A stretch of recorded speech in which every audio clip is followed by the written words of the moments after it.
बिस्मिल्लाहिर्रहमानिर्रहीम। अच्छा जी, आज हमारा लेक्चर नंबर 3 है। हम लोग फ़ाइनेंस कर रहे हैं और फ़ाइनेंस का जो पहला चैप्टर था फाइनेंशियल मैथमेटिक्स, उसकी हमने थ्योरी कंप्लीट कर ली थी और कुछ टाइप ऑफ क्वेश्चंस हम लोगों ने डिस्कस करने शुरू किए थे कि यार ये टाइप ऑफ क्वेश्चन है, ये टाइप ऑफ क्वेश्चन है, और हमने उसमें से 5 टाइप्स अपनी कंप्लीट कर ली थी टाइप नंबर 5 तक। ये बेसिकली टाइप्स के बारे में मैंने आपको पहले भी बताया था कि ये कुछ ग्रुपिंग है क्वेश्चंस की जो मैंने इकट्ठी करके बनाई है ताकि एक जैसे सवाल हम लोग एक ही तरह से डिस्कस कर लें।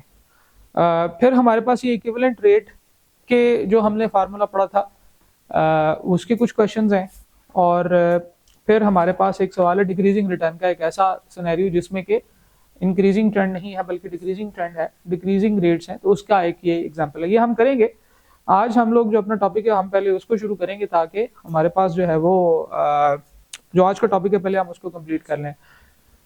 आज के टॉपिक का जो प्रैक्टिस होगी ये 2 पार्ट्स में होगी, ठीक है। तो जब कल हम इसके पहले पार्ट की प्रैक्टिस कर रहे होंगे तो उसके साथ में ये जो 2 अभी हमारे टॉपिक्स रह गए हैं क्वेश्चंस सॉल्व करने वाले, वो हम डिस्कस कर लेंगे।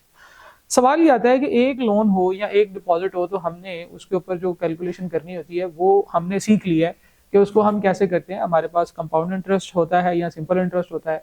कंपाउंड इंटरेस्ट में ये चीज़ भी देखनी होती है कि मल्टीपल कंपाउंडिंग क्या है, ये भी देखना होता है कि कंपाउंडिंग फ्रीक्वेंसी क्या है, उससे एन निकलता है। एन हम फार्मूले में जहाँ जहाँ पे रेट है उसको एन से डिवाइड करते हैं, जहाँ जहाँ पे टाइम है उसको एन से मल्टीप्लाई करते हैं। टाइम ईयर्स में होता है। इस तरह की कुछ बहुत सारी चीज़ें जो है वो हम लोगों ने देखी हैं। लेकिन अगर हमारे पास मल्टीपल लोन्स हो, एक बिजनेस सिनेरियो के अंदर जो है वो मल्टीपल लोन्स होते हैं, ठीक है। ऐसा नहीं है कि सिर्फ एक ही लोन लिया होता है। जैसे बॉन्ड के केस में हमने कहा था कि बॉन्ड एक डॉक्यूमेंट होता है जिसपे खास स्पेसिफिक अमाउंट का लोन जनरेट हो जाता है।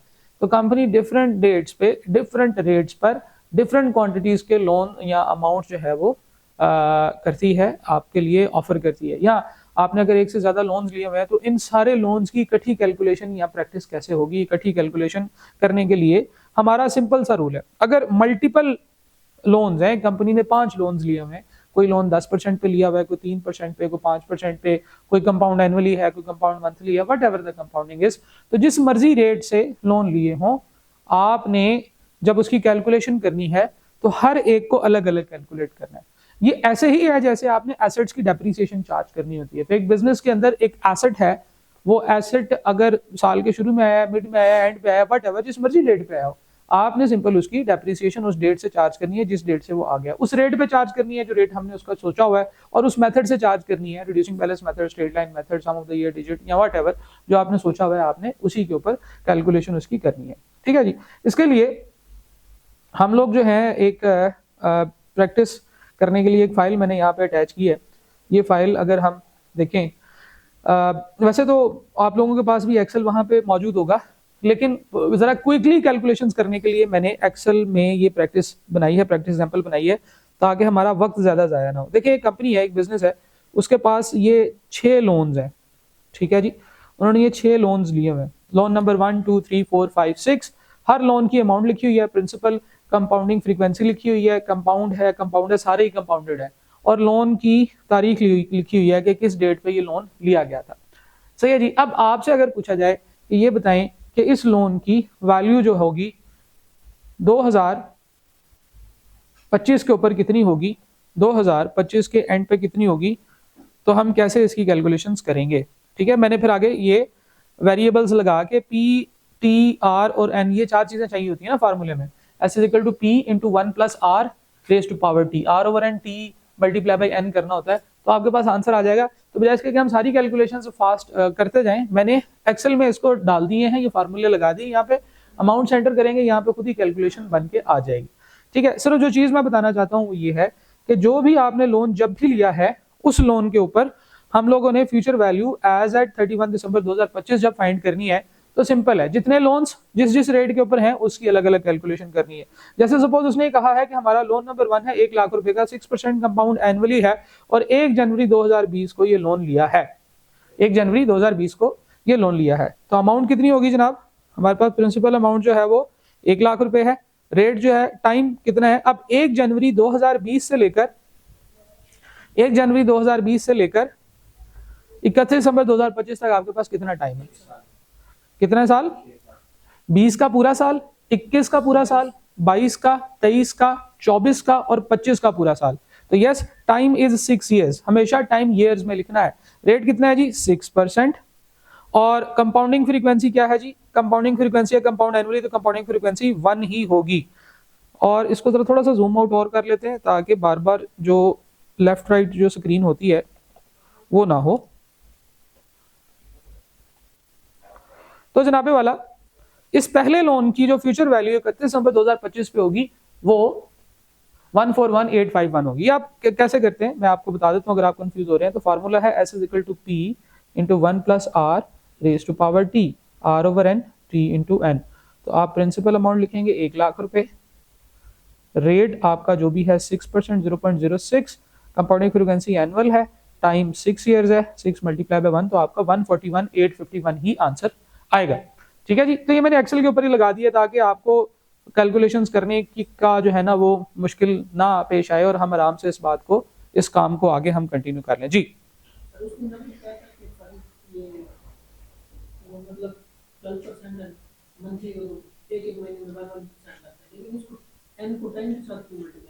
एन को 10 से तो नहीं मल्टीप्लाई किया। हाँ, तो हमने साल को भी तो मंथ्स में कन्वर्ट करना है ना, साल को भी मंथ्स में कन्वर्ट करना होता है। तो उसको हम n से इसलिए मल्टीप्लाई करते हैं कि जिससे हमारे पास वो पीरियड्स आ जाते हैं। जितने पीरियड, जिस तरह के पीरियड का रेट है, अगर रेट मंथली है तो टाइम पीरियड भी फिर ईयर्स में नहीं लेना, फिर वो मंथ्स में लेना है। इसलिए हम टाइम ईयर्स में होता है उसको 12 से मल्टीप्लाई कर देते हैं। अच्छा, दूसरा हमारे पास लोन है 2,50,000 पे, कंपाउंड क्वार्टरली है, 4% है। क्वार्टरली कंपाउंडिंग का मतलब है कि साल में 4 पीरियड्स होंगे। सवाल मेरा ये है कि टाइम पीरियड कितना है? 1 जनवरी 2021 से लेकर 31 दिसंबर 2025 तक कितने साल होते हैं? 5 साल। तो हमने 5 साल लगा दिए, उसने हमें फ्यूचर वैल्यू कैलकुलेट करके दे दी है। ठीक है जी। तो इस बात से मैं जो आपको बात समझाना चाहता हूँ ये है कि जो मर्जी टाइम पीरियड हो, जो मर्जी रेट हो, हर लोन की अलग अलग कैलकुलेशन होगी, इनको इकट्ठा नहीं करना। एक और लोन है जी 3,50,000 रुपए का, 12% कंपाउंड मंथली है, कंपाउंडिंग फ्रीक्वेंसी 12 है और टाइम जो है इसका कितना है? 1 अगस्त 2022। अब यहाँ पे आपने देखना है गौर से कि टाइम पीरियड की जो है वो कितना है टाइम पीरियड। अब देखिए अगस्त 2022 का जो साल है इसमें अगस्त से शुरू होगा, अगस्त सितंबर अक्टूबर नवंबर दिसंबर, 5 महीने, और उसके बाद 5/12 बन जाएगा तो वो उस साल की बन जाएगी। उसके बाद जो है 22 का पूरा 23, 24 और 25, 3 साल और, तो 3 साल 5 महीने। हम इसको कैसे लिखेंगे? देखें 3 साल लिखेंगे, ठीक है जी, प्लस 5/12। ठीक है जी। तो ये हमारा जो है ये टाइम पीरियड इस तरह से फ्यूचर वैल्यू आ जाएगी। ठीक है जी। एनुअल कंपाउंडिंग है तो आराम से कौन से हमारे मंथ्स में वो कन्वर्ट हो जाएगा। अगला जो लोन है 20,000 पे, कंपाउंडिंग फ्रीक्वेंसी है आपकी सेमी एनुअल, तो कंपाउंडिंग फ्रीक्वेंसी 2 है, रेट आपका 6% है और टाइम पीरियड यहाँ पे जून 2020 से लेकर 31 दिसंबर 2025 तक कितना टाइम पीरियड होता है?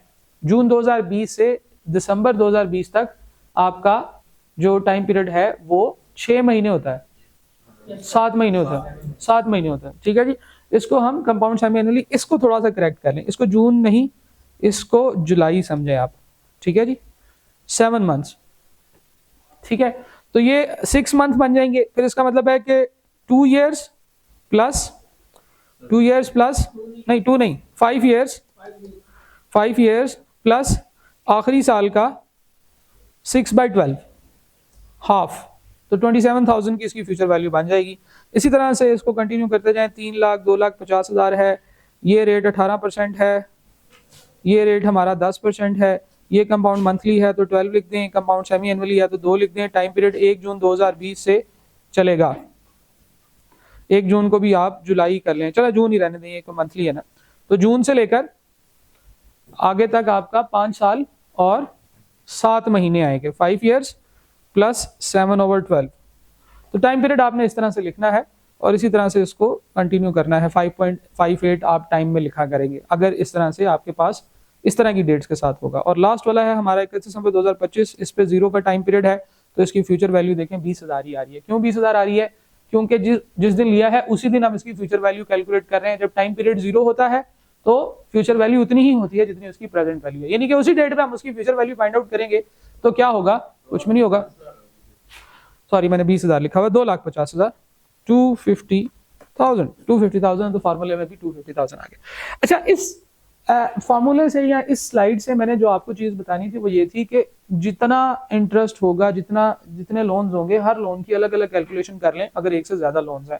लेकिन एक बड़ा जबरदस्त सिनेरियो ऐसा हो सकता है कि जिसमें इवन कैश फ्लोज होती हैं। इवन कैश फ्लोज ऐसी कैश फ्लोज को कहते हैं जो बराबर होती हैं, जिसमें सेम अमाउंट सेम रेट के ऊपर आफ्टर सेम टाइम पीरियड के जो है ना वो दी जाती हैं या ली जाती हैं। ये सिनेरियो कंसिडर करते हैं। देखिए, अमाउंट 25,000 है, हर अच्छे पेमेंट्स है 25,000 की, रेट है 6% कंपाउंड एनुअली, लोन लिया है 1 जनवरी 2021, 20, 21, 22, 23, 24, 25। ठीक है जी। और अब हम फ्यूचर वैल्यू फाइंड आउट करना चाहते हैं एट द डेट ऑफ 2025। ठीक है जी। अच्छा, अब जरा देखिएगा, इसमें भी हम वैसे ही कैलकुलेशन कर सकते हैं कि हर लोन की अलग अलग कैलकुलेशन की जाए, हर लोन की अलग अलग कैलकुलेशन की जाए। और वो कैसे है जी? प्रिंसिपल अमाउंट है 25,000, ये हमने हर साल इतनी ही अमाउंट ली है तो मैं 25,000 हर साल में लिख देता हूं। टाइम जो है पहले वाले का 6 साल है, जनवरी का भी साल काउंट करना है, 2020 का भी, 20, 21, 22, 23, 24, 25। ठीक है जी। 6 साल, दूसरे का 5 साल, 4, 3, 2 और 1। ठीक है जी, 4, 3, 2 और 1। अब जरा देखिएगा कि लोन आप ले रहे हैं और आपने 6 पेमेंट्स ले ली हैं, इक्वल अमाउंट की पेमेंट्स हैं, इक्वल टाइम पीरियड के बाद ली हैं। सही है जी। रेट कितना है जी? 6%। 6% रेट भी चेंज नहीं हो रहा, कंपाउंडिंग फ्रीक्वेंसी भी आपकी चेंज नहीं हो रही, कंपाउंडिंग फ्रीक्वेंसी है 1 एनुअल। तो जब आप एनुअल कंपाउंडिंग के साथ चलते हैं तो आपके पास टोटल फ्यूचर वैल्यू आती है कितनी? 184,485। ठीक है, ये तो सिंपल तरीका है। आपने हर साल जितनी पेमेंट ली उसकी अलग से P is equal to S is equal to P into 1 plus RT करके फ्यूचर वैल्यू फाइंड आउट कर ली। अच्छा, ये जो पेमेंट्स होती है ना, ये हमने कितनी पेमेंट्स की? 1, 2, 3, 4, 5 और 6, और 6 पेमेंट की अलग अलग कैलकुलेशन की और 7वीं पेमेंट में हमने उनको ऐड कर दिया। इसका एक शॉर्टकट फार्मूला भी है जिसको हम एन्युटी कहते हैं।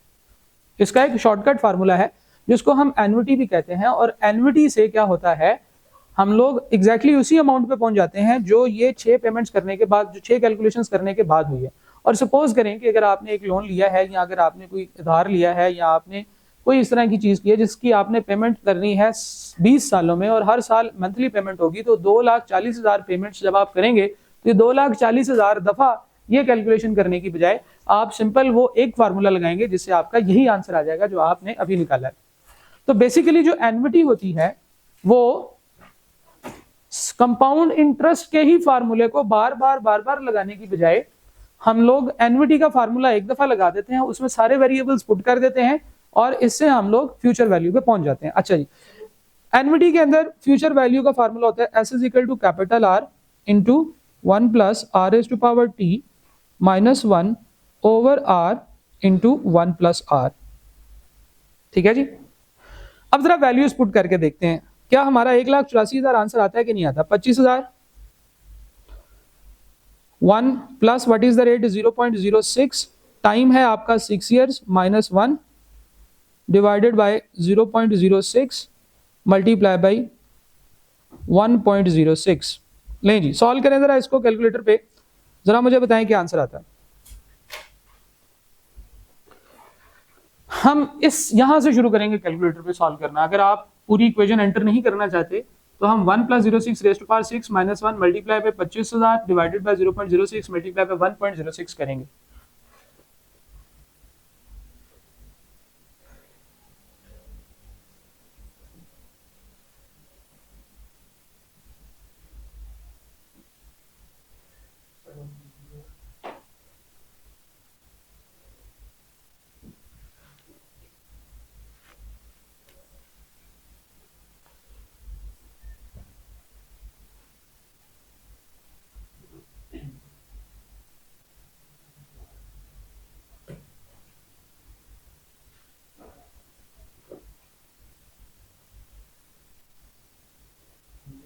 आ गया, कितना है जी?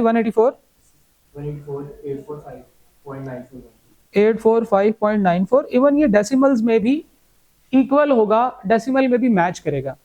अच्छा, अब देखें जरा कर क्या रहे हैं हम लोग ये कर रहे हैं कि ये सारी की सारी कैलकुलेशन अलग अलग करने की बजाय हमने इसका एक कंबाइंड फार्मूला निकाल लिया है लेकिन वो सिर्फ तब निकलेगा जब अमाउंट्स भी हर साल में सेम होंगी, जब आपका रेट और कंपाउंडिंग फ्रीक्वेंसी भी सेम होगी, और टाइम पीरियड भी आफ्टर इक्वल इंटरवल्स होगा। तो ऐसी सिचुएशन को, ऐसी पेमेंट्स को जो बार बार हो रही हैं, सिमिलर अमाउंट की, एक ही अमाउंट की हो रही है, एक ही टाइम पीरियड के बाद हो रही है, सेम रेट के ऊपर, उनकी प्रेजेंट या फ्यूचर वैल्यू फाइंड आउट करने के लिए हम लोग एक शॉर्टकट फॉर्मूला लगाते हैं जिसको हम एन्युटी कहते हैं। ठीक है, तो this is the concept of annuity. अच्छा, अगर एन्युटी का फॉर्मूला फर्ज करें नहीं आ रहा जेन में, तो हम सारी पेमेंट्स को सिंपल एक एक करके इनकी फ्यूचर वैल्यू फाइंड आउट करके जमा करेंगे तो भी आंसर आ जाएगा, लेकिन उसके बाद फिर आप और कोई सवाल नहीं कर सकेंगे। ठीक है, तो एन्युटी जो होती है उसकी प्रेजेंट या फ्यूचर वैल्यू फाइंड आउट करने का एक तरीका तो यह है कि हर पेमेंट की अलग अलग कैलकुलेशन कर ले, नहीं तो हम एक एन्युटी का फार्मूला लगा लें जो सिर्फ एक फार्मूला है जिससे कि हम लोगों ने इसकी कैलकुलेशन जो है वो करनी होती है। ठीक है जी, तो ये future value, yes, future value को हम एस से रिप्रेजेंट कर रहे हैं ना, आप इसको एफ वी भी कह सकते हैं। ये लें फ्यूचर वैल्यू या S, future value is equal to R into 1 plus R power T minus 1 over R. ठीक है जी, तो एक मिनट मैं आपकी तरफ आता हूं। एक तो ये चीज समझ लें कि इसमें दो तरह की पेमेंट्स होती हैं। एक पेमेंट इस तरह से स्टार्ट होती है कि वो पेमेंट होती है एडवांस में, और एक होती है एरियर्स में। पेमेंट इन एडवांस और पेमेंट इन एरियर्स। एक होती है पेमेंट इन एडवांस और पेमेंट इन एरियर्स। आप लोग जो एडवांस पेमेंट्स करते हैं वो कौन कौन सी होती हैं? क्लास में एनरोलमेंट करने से पहले फीस जमा करानी होती है, ये एडवांस पेमेंट होती है। जब आप कोई किसी जगह पे रेंट पे रहना शुरू करते हैं तो आप एडवांस का रेंट पे करते हैं, आप पहले रेंट पे करते हैं बाद में रहना शुरू करते हैं, ये आपकी एडवांस की चीजें होती हैं। एरियर्स जो होते हैं, एरियर्स ये आप तब पे करते हैं जब उसका टाइम पीरियड गुजर चुका होता है। सैलरी तब पे की जाती है जब 1 महीना बंदे से काम करा लिया जाता है। ठीक है, उसके अलावा आप यूटिलिटी तब पे करते हैं, यूटिलिटी बिल्स, जब आप वो चीज यूज कर लेते हैं। ठीक है जी, जब आप वो यूटिलिटी इस्तेमाल कर लेते हैं। तो पेमेंट्स के अंदर भी ऐसे ही होता है। कुछ पेमेंट्स होती हैं एडवांस में, वो होती हैं eight the start of period.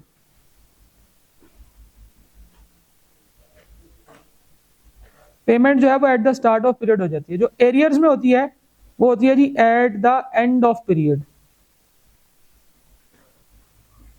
तो एन्युटी के फॉर्मूले के अंदर थोड़ा सा फर्क आएगा जब हम पेमेंट्स के बारे में देखेंगे। हम सारी पेमेंट्स को नहीं देखते, हम सिर्फ फर्स्ट पेमेंट को देखते हैं। अगर हमारी फर्स्ट पेमेंट एडवांस में हो रही हो तो क्या होगा, और अगर हमारी first payment at the end of period हो रही हो तो क्या होगा। ठीक है जी, first payment at the end of period हो रही हो तो यहां से हमारे पास एन्युटी की दो कैटेगरीज निकलती हैं। एंड ऑफ पीरियड में जो पेमेंट हो रही होती है उसको हम एन्युटी ऑर्डिनरी कहते हैं, ऑर्डिनरी एन्युटी कहते हैं। ठीक है जी, और जो पहले पेमेंट हो रही होती है स्टार्ट ऑफ पीरियड में, first payment at the start of period, इसको एन्युटी ड्यू कहते हैं।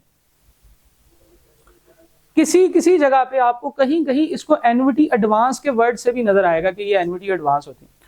ठीक है जी, normally end of period, period से क्या मुराद है, अगर मंथली पेमेंट हो रही है तो पीरियड मंथ होगा, अगर एनुअल पेमेंट हो रही है तो पीरियड से मुराद है ईयर, अगर सेमी एनुअल पेमेंट हो रही है, अगर सेमी एनुअल है तो फिर सेमी एनुअल टाइम पीरियड जो है ये आपका पीरियड होगा, इसलिए मैंने यहां पे ईयर नहीं लिखा। सही है, एन्युटी ऑर्डिनरी और एन्युटी ड्यू के फार्मूले बिल्कुल एक जैसे होते हैं, सिर्फ एक फैक्टर का फर्क होता है और वो फैक्टर है 1 प्लस आर का। ठीक है जी, अभी हम लोगों ने जो फार्मूला देखा था वो फार्मूला था एन्युटी ड्यू का, क्योंकि पहली पेमेंट 1 जनवरी को हो रही थी। अगर पहली पेमेंट 31 दिसंबर 2020 को हो रही होती तो फिर हम इसे कहते कि ये है हमारी एन्युटी ऑर्डिनरी।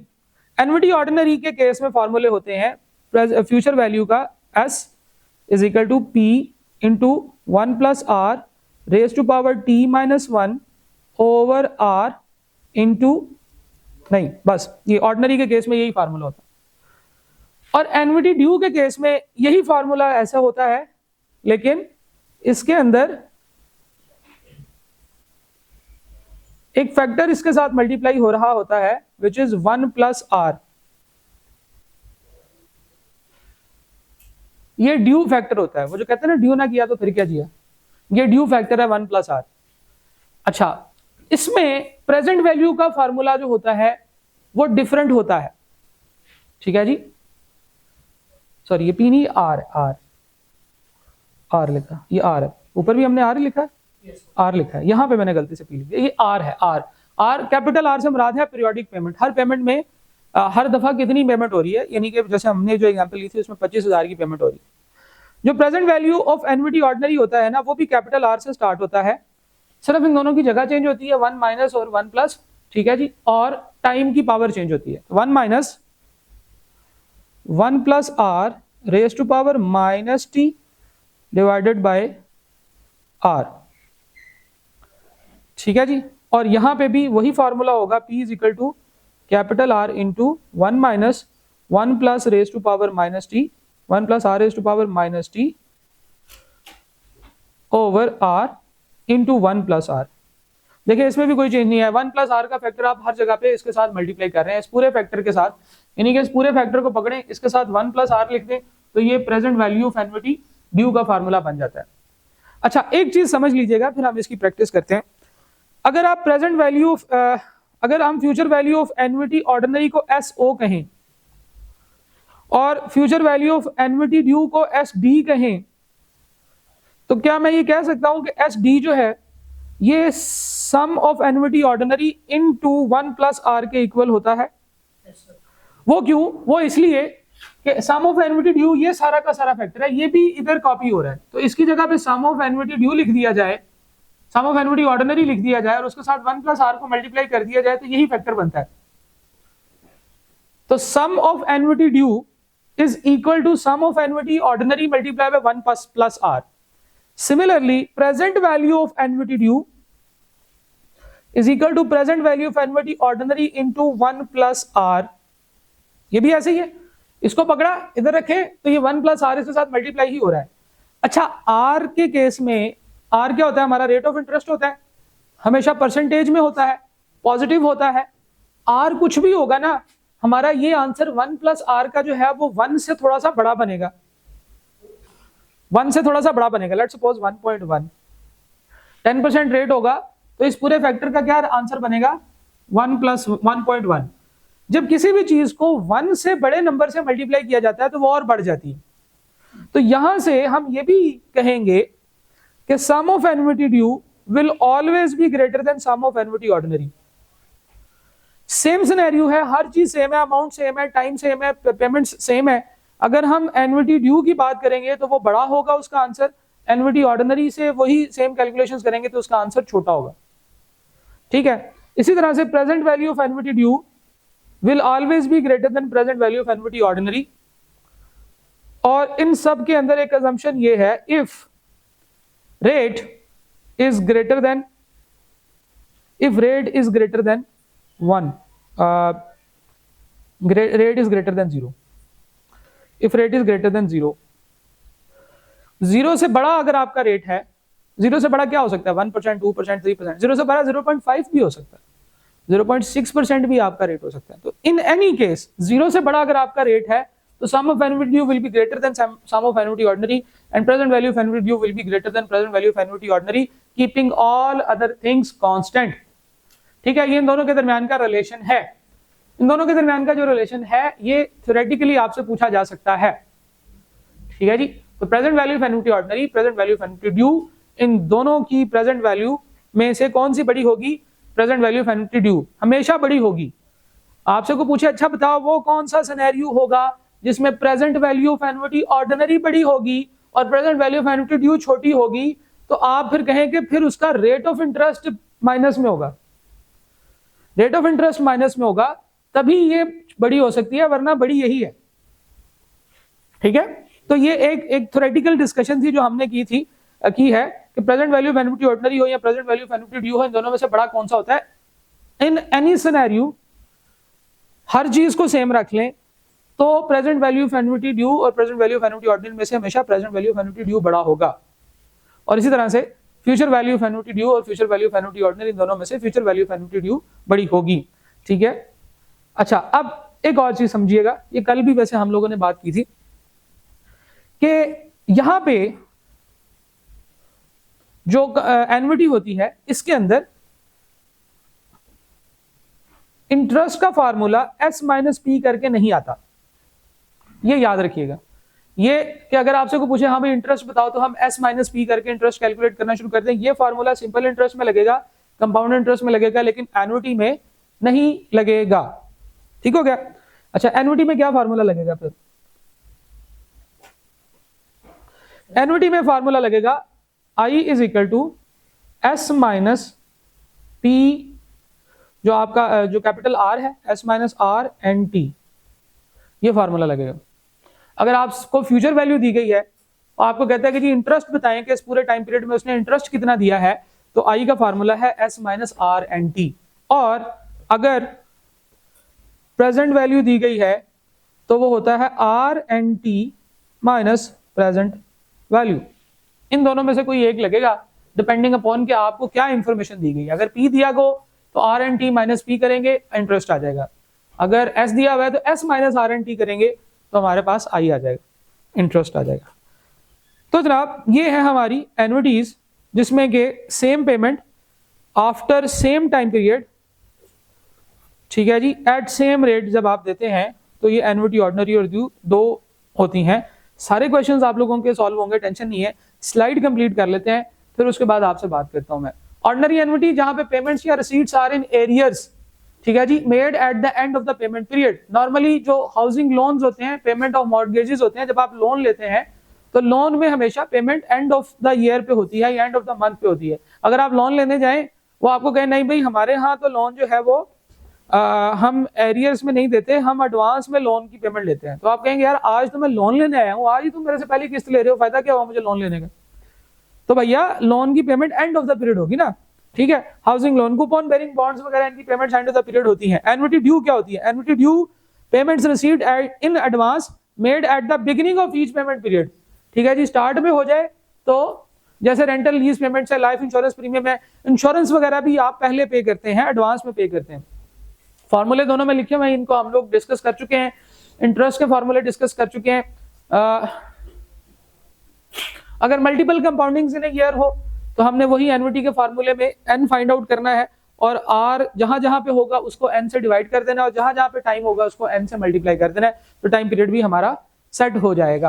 आइडेंटिफिकेशन कैसे होगी? हर सवाल बाय डिफॉल्ट एक एन्युटी ऑर्डिनरी का सवाल है, ऑर्डिनरी एन्युटी का सवाल कंसिडर किया जाएगा, यहां तक कि वो खुद बता दे कि ये एन्युटी ड्यू का सवाल है। एन्युटी ड्यू की कोई आइडेंटिफिकेशन आ जाए तो फिर वो एन्युटी ड्यू का सवाल है, यानी कि 1 + r ड्यू वाला फैक्टर हर जगह पर नहीं डालना। जब वो कहेगा कि यार ये एन्युटी ड्यू का सवाल है, फिर आपने उसको एन्युटी ड्यू के हिसाब से सॉल्व करना है, otherwise every question is an annuity ordinary question, ठीक है जी। जिसके बारे में कुछ नहीं पता, जिसके सवाल में कोई बात नहीं पता, जहां पे पेमेंट से कुछ पता नहीं चल रहा है कि पेमेंट कब हुई है, कब करेंगे, एडवांस में है कि ड्यू में है, तो हम उसको एन्युटी ऑर्डिनरी ही कंसिडर करेंगे, जो कि एरियर्स में पेमेंट होती है। ये एन्युटी एरियर्स का वर्ड है, इसमें arrear annuity, annuity of arrear भी कहते हैं इसको, और इसको हम एन्युटी ऑफ एडवांस या एडवांस एन्युटी भी कहते हैं, ठीक है जी। तो ये कुछ वर्ड्स हैं जिनसे आपको यहाँ पे पता चल जाएगा। तो हम लोगों ने फार्मूले देख लिए, हम लोगों ने ये देख लिया कि इसकी जो है वो एप्लीकेशन क्या है। फार्मूले के अंदर अगर मल्टीपल कंपाउंडिंग इन ईयर हो तो n निकालना है, फिर क्या करना है ये भी देख लिया। आइडेंटिफिकेशन जो है इसकी हमने देख लिया है। Question is by default a question of annuity ordinary unless it is specifically written in the statement that the question is for annuity due, ठीक है जी। तो सवाल ऐसे होंगे जिनमें हमें नहीं पता चलेगा कि वो किस तरह के हैं, तो हम उसे एन्युटी ऑर्डिनरी से ही जो है वो सॉल्व करेंगे। सही है जी। यहाँ पे इस स्लाइड पे किसी का कोई सवाल?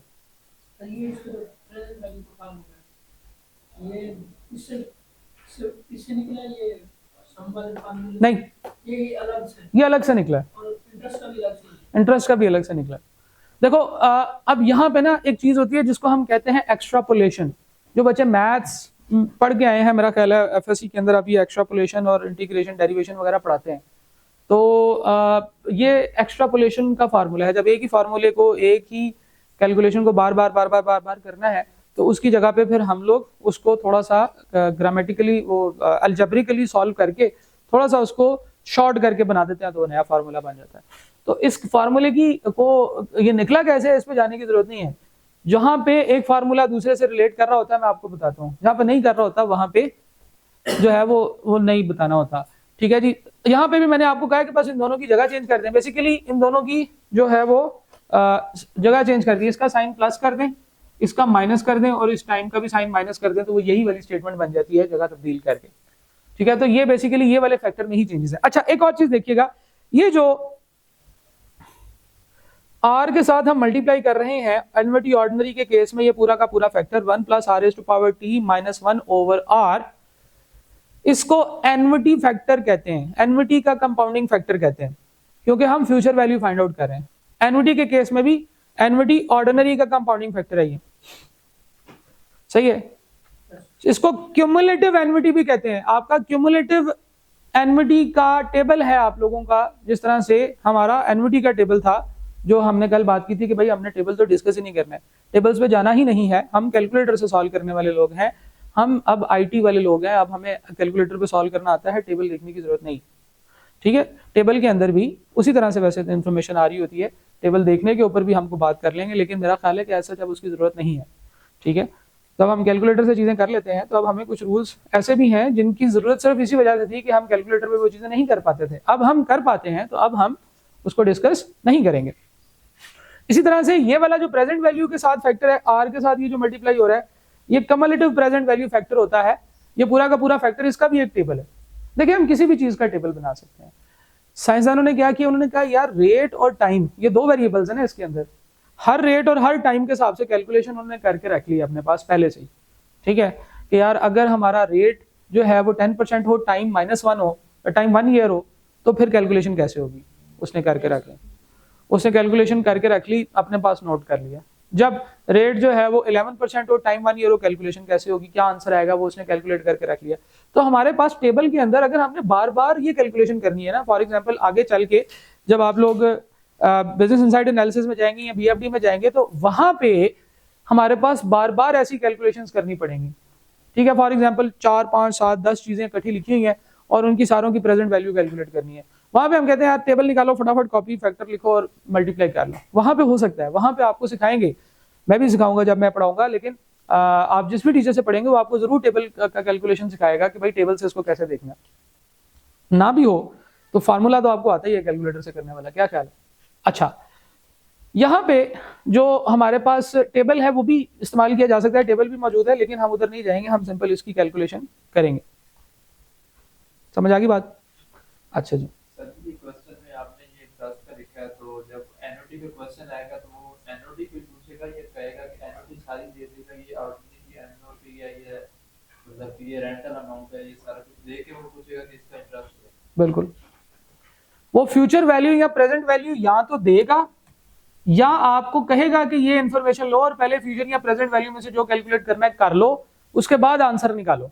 तो ये मल्टीपल स्टेप्स में होगा। अगर आपको इंटरेस्ट कैलकुलेट करने के लिए कहते हैं ना कि बताएं इसमें एनओटी में इंटरेस्ट टोटल कितना पे हुआ है, फ्यूचर वैल्यू दी गई है, फ्यूचर वैल्यू पकड़ के कैलकुलेशन कर लें। सेम डाटा से प्रेजेंट वैल्यू कैलकुलेट करके आरएनटी करके आप उसको प्रेजेंट वैल्यू में से माइनस करें, तो फिर भी वही आंसर आएगा।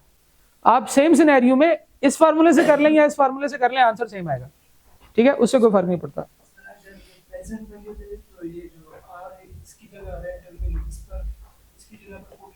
नहीं, हाँ ये वाला फार्मूला, अगर प्रेजेंट वैल्यू दे दे तो ये वाला फार्मूला, क्योंकि यहाँ पे इस फार्मूले में पी है। अगर फ्यूचर वैल्यू दे दे तो ये वाला फार्मूला, future value is given, P present value is given. P जो है ये प्रेजेंट वैल्यू है, equivalent value at the start of first period. R उस पेमेंट को कहते हैं जो हर मंथ में आर पीरियड में हो रही है। देखिए ना, आपको पर मंथ पेमेंट कितनी हो रही है ये दिया हुआ क्वेश्चन में, ये आपका जो है वो पता चल जाएगा आपको क्वेश्चन में कि आपने इतनी पेमेंट करनी है हर महीने या हर साल या हर सेमी एनुअल पीरियड में। हाँ, उसमें हमारा पी क्या चीज है, आर 25,000। पी तो हम निकालेंगे इस फार्मूले से, आर है 25,000, क्योंकि आर एक दफा होता तो वो हम उसे पी कहते हैं ना। अब वो बार बार हो रही है पेमेंट्स, तो पीरियोडिक पेमेंट्स जो होती हैं, जो हम हर टाइम पीरियड की बात करते हैं, उसको हम आर कहते हैं। ठीक है, जो पीरियोडिक पेमेंट होती है जो हर एक खास टाइम पीरियड के बाद होनी होती है, अगर वो एक दफा होती शुरू में तो हम कहते हैं अच्छा हाँ ये पहले शुरू में स्टार्ट में पेमेंट हो गया, ये पी है। लेकिन वो पेमेंट शुरू में थोड़ी हो रही है सारी, वो तो 25 करके 6 सालों में हो रही है। पहला 2500 को उसको पी कह सकते हैं? नहीं, क्यों कहेंगे उसको पी? पी होता है टोटल प्रिंसिपल पेमेंट। पेमेंट तो 25,000 नहीं है ना, पेमेंट तो 25,000 सिर्फ 1.5 लाख हुई है, तो 1.5 लाख की पेमेंट में से 25,000 को पी कैसे कह सकते हैं? पी प्रेजेंट वैल्यू है। तो मतलब पहली वैल्यू प्रेजेंट वैल्यू पहली वैल्यू नहीं होती, प्रेजेंट वैल्यू होती है सारी पेमेंट्स की टोटल प्रेजेंट वैल्यू आज कितनी होगी, वो प्रेजेंट वैल्यू होती है। ठीक है, अगर मल्टीपल पेमेंट्स हो जाए तो सिनेरियो थोड़ा सा चेंज होगा, उस चेंज सिनेरियो को ऑब्जॉर्व करना है हमने, उस चेंज सिनेरियो को ऑब्जॉर्व करने की कोशिश करें। देखें, पी होता है present value of all the payments जो पूरे टाइम में हुई हैं। अब बंदा मैं आपको 25,000 की फर्ज करें 6 पेमेंट्स करता हूं, तो आप अपने पास लिख के बैठे हो कि मैंने 25,000 का लोन लिया, तो ये ज्यादा नहीं होगी? ये ज्यादा होगी, क्योंकि लोन आपने 25,000 नहीं 25,000 6 दफा लिया। ठीक है, आप अब अपने पास 1.5 लाख भी नहीं लिख सकते, क्योंकि आपने 1.5 लाख का लोन पूरा नहीं लिया। तो लोन जो है वो आपका पार्ट्स में आया है, हर साल 25,000 की पेमेंट आई है, वो इसलिए आपका पी नहीं है, वो आर है। पी अब आप खुद फाइंड करेंगे, वो है P is equal to R into 1 plus R S to power 1 minus 1 plus R S, जो भी सारा फार्मूला है वो इस फार्मूले से आएगा प्रेजेंट वैल्यू।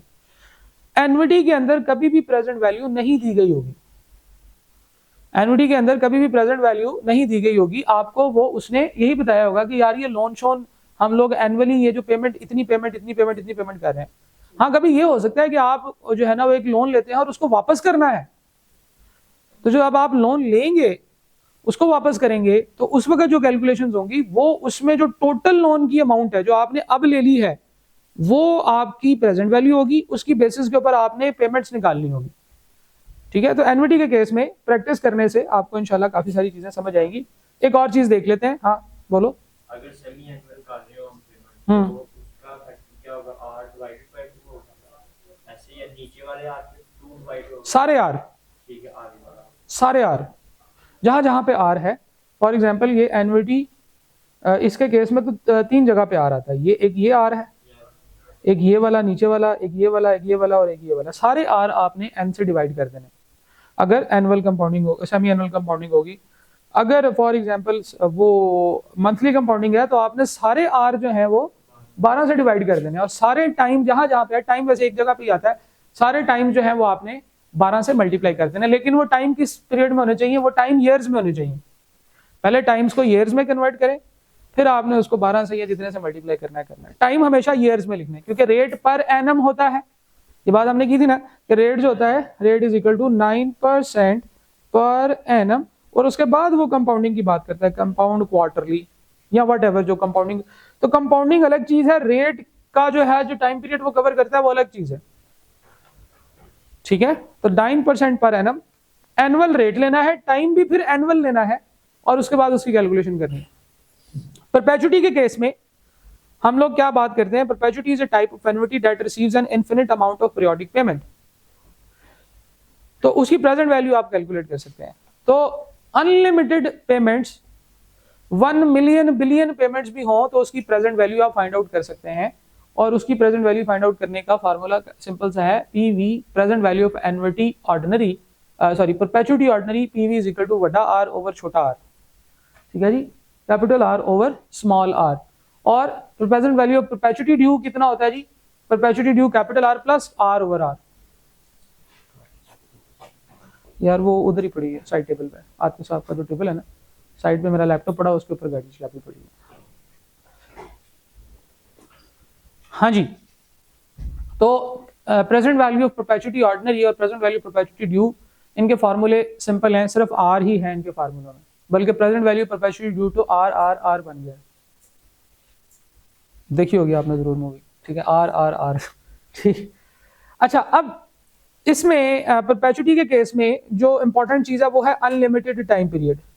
और परपेचुटी जो होती है ये तसलसल को शो करती है कि एक पेमेंट जो आपको अनलिमिटेड टाइम पीरियड तक मिलनी है उसके ऊपर जो है वो आपको पेमेंट मिलती जाएगी, उसकी प्रेजेंट वैल्यू फाइंड आउट करनी है। चाहे वो जितनी मर्जी payments, millions and billions of payments भी अगर आपको मिलती जाए तो उसकी प्रेजेंट वैल्यू आप इजीली फाइंड आउट कर सकते हैं। That is present value of capital R over small R ordinary के केस में, और परपेचुटी ड्यू के केस में capital R plus R over R. ठीक है, अब इसके कुछ क्वेश्चंस करते हैं, देन आई एम श्योर कि आपको जो है ना वो इसकी थोड़ी सी और क्लैरिटी होगी। डिफरेंट टाइप के क्वेश्चंस हैं जी, questions of annuity and perpetuity. Mr A ने लिए हैं 5 लाख रुपए टू बाय ए हाउस। अब देखें, अब ये जो 5 लाख रुपए हैं उसने ले लिए हैं एक घर खरीदने के लिए। If he pays equal installment for 20 years and 10% interest on outstanding balance, what will be the equal annual installment. Annual installment है, 20 पेमेंट्स करनी है उसने। अच्छा, 20 पेमेंट्स उसने ऐसे करनी है, अब जरा गौर से देखना जो आपका सवाल था, 20 पेमेंट्स उसने ऐसे करनी है कि उसका ये जो 5 लाख का लोन जो उसने आज लिया है वो पूरा हो जाए। पेमेंट्स कितनी करेगा ये हमने पता करनी, हर महीने कितनी, हर साल कितनी पेमेंट करे। तो हर साल जो पेमेंट वो करेगा वो उसकी कैपिटल आर होगा, क्योंकि वो पीरियोडिक पेमेंट है, ठीक है ना। हर साल उसने इतनी पेमेंट की, पहले साल इतनी पेमेंट करेगा, दूसरे साल इतनी, तीसरे साल इतनी, चौथे साल इतनी, पीरियोडिक पेमेंट, वो कैपिटल आर है। और ये जो 5 लाख रुपए इसने आज लिए हैं, ये आज इसकी जिम्मेदारी है कि इसने वापस करने हैं, लेकिन आज ये वापस नहीं कर पा रहा।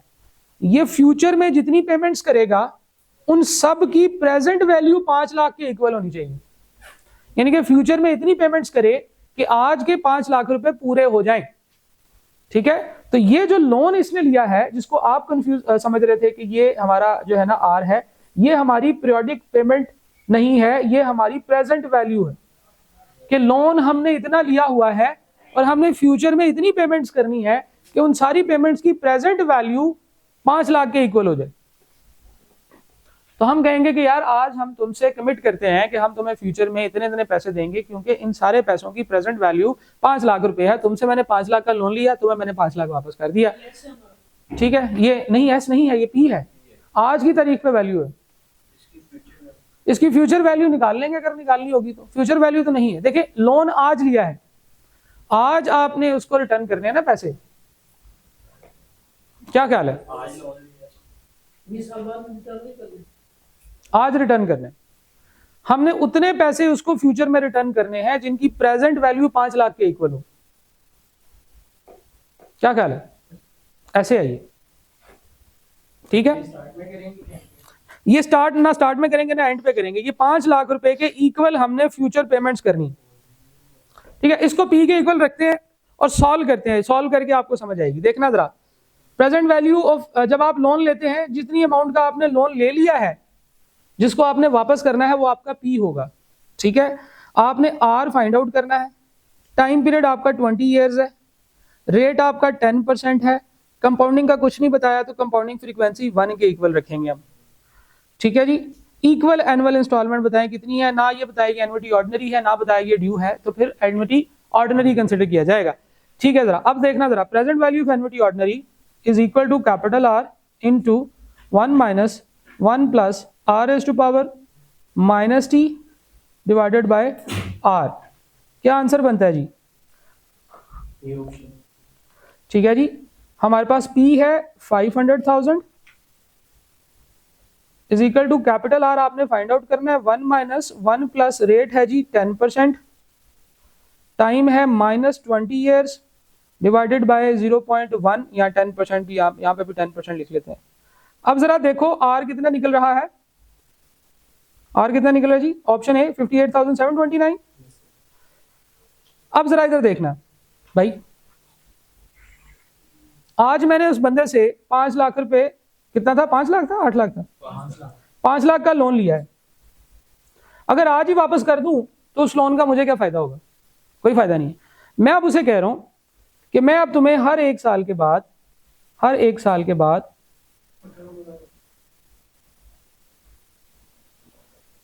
से लेकर 20वें साल तक हर साल के एंड पे तुम्हें 58,000 कितना है 729 जो है ये मैं पे करूंगा। 58,729 मैं तुम्हें हर साल पे करूंगा, 58,729 मैं तुम्हें हर साल पे करूंगा। अब ये कैपिटल आर है पीरियोडिक पेमेंट के, हर साल मैं कितना पे करूंगा, और मैंने इतना पे करना है कि मेरे सारी पेमेंट्स जो मैंने पूरी करनी है उसकी प्रेजेंट वैल्यू 5 लाख के इक्वल हो जाए। 5 लाख मैंने लोन लिया था ना, तो मैं 5 लाख रिवर्स करूंगा ना उसको, ठीक है। 5 लाख के इक्वल पैसे मैंने उसको रिवर्स करने हैं, लेकिन मसला ये है कि मैं लेट करता जा रहा हूं। मैं 5,58,729 की 20 पेमेंट्स कर रहा हूँ। 58,729 की जब मैं 20 पेमेंट्स करूंगा तो कितने पैसे बनेंगे? 11,74,580 11,74,580। लिए कितने थे? 5 लाख। तोड़ तोड़ के वापस कितने किए? 11,74,580। ये क्या हुआ?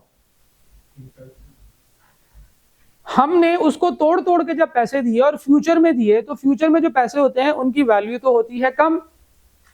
जितनी ज्यादा दूर होगी अमाउंट, उसकी प्रेजेंट वैल्यू उतनी कम होगी। बीच में टोकते रहोगे तो कुछ नहीं समझ आएगा। पूरी बात सुन लो, मैं वही समझा रहा हूं कि ये आपकी पेमेंट्स है। एस यहां पे कहीं नहीं है। एस इक्विवेलेंट वैल्यू होती है eight the end of this year. मैं जिस तरफ ट्रेन लेके जा रहा हूं, आप एस पूछ के मुझे किसी और तरफ लेके जा रहे हो, तो पूरी बात सुनोगे फिर समझ आएगी, और आएगी समझ। नहीं आएगी तो इधर यूं मैं टेंशन नहीं लेनी, आपने घबराना नहीं है, ठीक है? सबसे पहले आपने घबराना नहीं। अब देखो जरा, 58,729 की पेमेंट्स मैं करता जा रहा हूं। इसकी प्रेजेंट वैल्यू अगर मैं फाइंड आउट करूं, इसकी भी प्रेजेंट वैल्यू फाइंड आउट करूं, इसकी प्रेजेंट वैल्यू, इन सारी फ्यूचर पेमेंट्स की आज की तारीख में अगर प्रेजेंट वैल्यू फाइंड आउट करूं, इन सब को जमा करूंगा तो मेरा आंसर 5 लाख के इक्वल आएगा। ठीक है? तो ये इसका पी है। अब जरा गौर से देखना, एनविटी के अंदर पी और एस का क्या मतलब होता है। पी का मतलब है कि ये जो सारी की सारी हमने एनविटी की पूरी लाइफ साइकिल में जितनी पेमेंट्स की हैं, इन सब की प्रेजेंट वैल्यू फाइंड आउट की जाए eight the start of first period, तो वो पी होता है।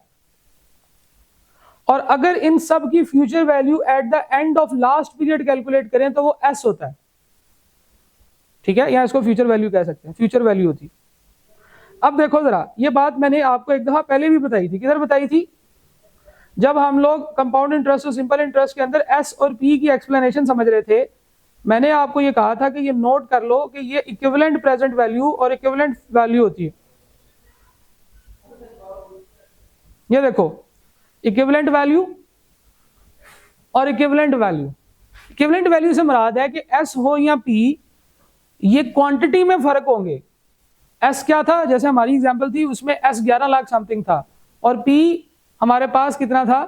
5 लाख था। ये क्वांटिटी में फर्क है, लेकिन इनकी वैल्यू इक्वल है। यानी कि पी 5 लाख रुपए है, लेकिन वो 20 साल पीछे का है। तो 20 साल पीछे पी की पेमेंट करने से 5 लाख से जो चीजें आती थी, आज इतनी चीजें 11 लाख से आती हैं, 11 लाख समथिंग से।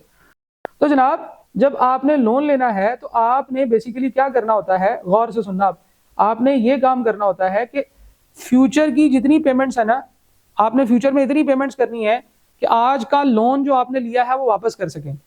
तो जो लोन वापस करना है वो इस तरह से कैलकुलेशन होगी कि जो आपने पेमेंट्स की हैं, उन पेमेंट्स की सारी की प्रेजेंट वैल्यू लोन की अमाउंट के इक्वल होनी चाहिए। ठीक है?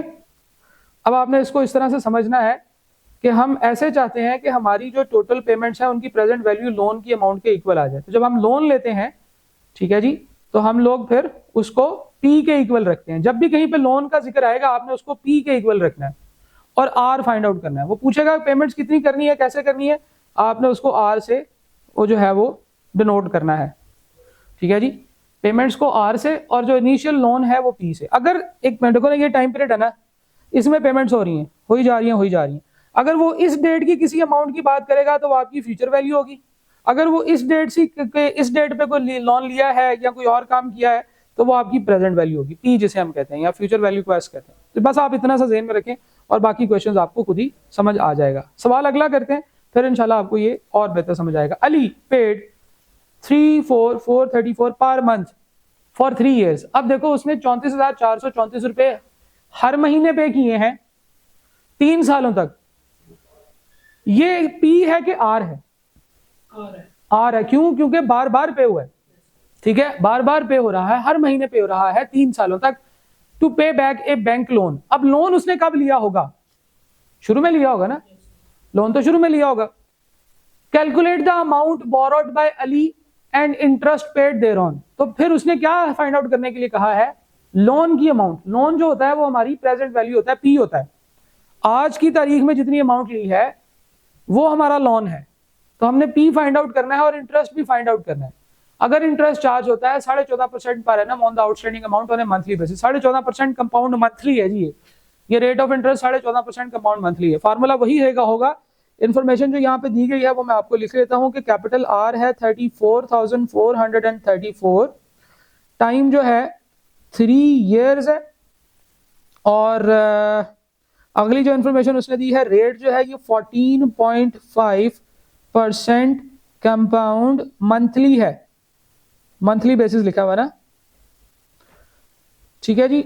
आपसे उसने कहा है कि प्रेजेंट वैल्यू भी फाइंड आउट करें, यानी कि अमाउंट ऑफ लोन, और इंटरेस्ट भी फाइंड आउट करें जो इसको मिला है, ठीक है जी। टाइम 3 years, बाकी सारी चीजें पूरी हैं। कंपाउंडिंग फ्रीक्वेंसी, हाँ कंपाउंडिंग फ्रीक्वेंसी एन जो है वो आपका 12 हो जाएगा। अब फार्मूला वही है, प्रेजेंट वैल्यू ऑफ एन्युटी। अब ये ऑर्डिनरी होगा कि ड्यू होगा,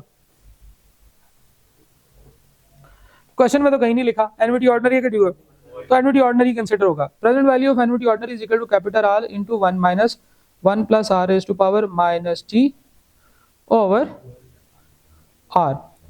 अब जरा देखो एन भी आ गया ना इसमें, जहां जहां पे एन है आर है उसको एन से डिवाइड कर दें, जहां जहां पे टाइम है उसको एन से मल्टीप्लाई कर दें। फार्मूले में ये अपडेट हो गया। कैपिटल आर आपके पास कितना है जी 34,434, 1 माइनस 1 प्लस रेट कितना है जी 0.145 तकसीम 12, टाइम है जी -3 years multiply by 12 divided by 0.145 divided by 12। तो इसके बड़े में आर ठीक है, ठीक है जी। और ये पूरी इक्वेशन जो है ये कंप्लीट हो जाएगी ऐसे, ठीक है जी। जरा बताएं क्या आंसर आता है प्रेजेंट वैल्यू ऑफ एन्युटी 1,0,378। तो इतना जो है इसने लोन लिया, दोबारा बोलें 1,000,378, ठीक है जी। तो ये राउंडिंग के हिसाब से मुझे लग रहा है कि 1 million ही पूरा होगा, 10 लाख ही पूरा होगा, ठीक है। बहरहाल 10,03,78 रुपये जो है ना इसने लोन लिया। अब जरा देखो गौर से, ये वो लोन था जो इसने लिया था, उसने कहा था ना लोन कितना लिया, जो लोन की अमाउंट होती है, जो एक्चुअल लोन की अमाउंट होती है, आप पहले लोन लेंगे बाद में ही रिटर्न करेंगे ना, वो पी होता है। लोन का जहां पे भी वर्ड आ जाए आपने उसको पी समझना है, और जो बार बार पेमेंट हो रही है वो आर है, ठीक है, नाम भी इनके सेम है, बार बार जो पेमेंट होती है वो आर है। अच्छा जी, और यहां पे हमने प्रेजेंट वैल्यू फाइंड आउट कर ली। अब जरा देखिएगा गौर से, वो दूसरी चीज कह रहे हैं कि इंटरेस्ट भी बताएं कितना है। तो इंटरेस्ट के लिए फार्मूला क्या है, पी के केस में पी जब आपके पास होता है तो R and T minus P करना होता है। कैपिटल आर है पीरियोडिक पेमेंट 34,434, 34,434, एन है 12, टाइम है आपका 3 years। तो बेसिकली आपने टोटल जितनी पेमेंट्स की है ना, आर एंड टी से मुराद है टोटल कितनी पेमेंट्स की हैं आपने, regardless of the time period, के आपने टाइम पीरियड से कितनी, उसमें से पी माइनस करें। आर एंड टी जो है वो है आपका ये कितना बनता है जी 239,246, ठीक है जी। इसमें से 1,000,378 जो है ये माइनस करें तो आपके पास क्या आंसर आता है, 239,246, ये इंटरेस्ट का आंसर बता रहे हैं आप 239,246, ठीक है जी 239,246, यानी कि 2,39,246 का इंटरेस्ट पे किया है इसने, क्योंकि टोटल उसने इतनी पेमेंट्स की हैं, इतने लोन के, इतनी जो है ना उसका लोन था, तो ऊपर वाला जो है वो उसका इंटरेस्ट ही होगा जो उसने पे किया। Mister Abdul Aleem purchased A bike and made the down payment of ₹100। 100 रुपए की बाइक ली है, अच्छा नहीं बाइक ज्यादा की ली है, डाउन पेमेंट 100 रुपए की है। यार 100 रुपए की डाउन पेमेंट में कौन सी बाइक मिलती है ये मुझे नहीं पता।